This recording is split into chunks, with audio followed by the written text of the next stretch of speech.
Good morning বন্ধুরা। তো আজকে আমার কুমড়ো খাওয়ার খুবই ইচ্ছা করছে, তো কুমড়োর আজকে ভাজা খাবো।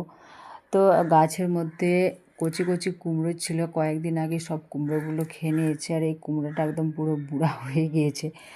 আমি ভাবলাম এই কুমড়োটাই আমি কেটে কুটে সুন্দরভাবে রান্না করে আমি এটাই খাবো। তো এই মানে কুমড়োটার ভিতরে পুরো বিচিগুলো বড় বড় হয়ে গিয়েছে। একটা কাকিমা বললো এই কুমড়োটা খাওয়া যাবে না। আমি আমি বললাম যে এই কুমড়োটা আজকে আমি খাবো, মানে খাবোই। তার জন্য আরও বিশেষ করে আমি ভিডিওটা করা। তো সব বিচিগুলো দেখো কেটে কেটে ফেলে দিয়েছি, শুধু শ্বাসটুকু নিয়েছি। আর এটা প্রেশার কুকারে সিদ্ধ করবো। এরকম বুড়া কুমড়া তো সিদ্ধ হবে না, কুমড়াটার অনেক বয়স হয়ে গিয়েছে। তার সত্ত্বেও আমি এই কুমড়াটাকে ছাড়বো না। এই কুমড়াটা আজকে আমি একাই রান্না করে খাবো। অনেক বড় কুমড়া, অতটা খাওয়া যাবে না, তো যতটা পারবো অতটা নিব, কিন্তু কুমড়োটা আমি খাবোই খাবো।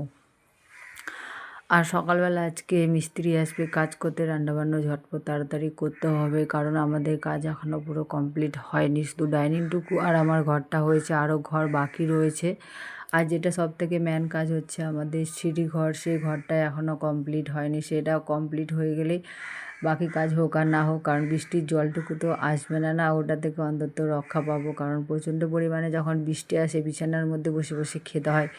তো আগে মিস্ত্রিকে বলেছি তুমি আগে সিঁড়ি ঘরটা আগে করবা, তারপরে অন্য কোনো কাজ করবা, যদি কাজ হলে হবে, না হলে না হবে। আর এদিকে দেখো এই যে কুমড়ো চাপিয়ে দিয়েছি আমি, কুমড়ো ভাজা দেখতে পাচ্ছ। আজকে মনের মতো করে রান্না করব। অবশ্য আজকে যেহেতু মঙ্গলবার নিরামিষ, না হলে রসুন দিতাম, এটাতে রসুন থেঁতা করে দিলে বেশ ভালো লাগে খেতে।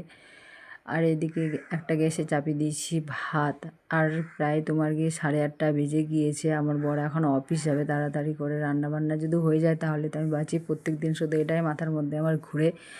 আর এইদিকে দেখো কুমড়ো তো হয়ে গিয়েছে লাল লাল ঝাল ঝাল। আর এই কুমড়া ভাজাটা দেখো কি সুন্দর হয়েছে দেখতে, খেতেও কিন্তু খুবই সুন্দর হবে।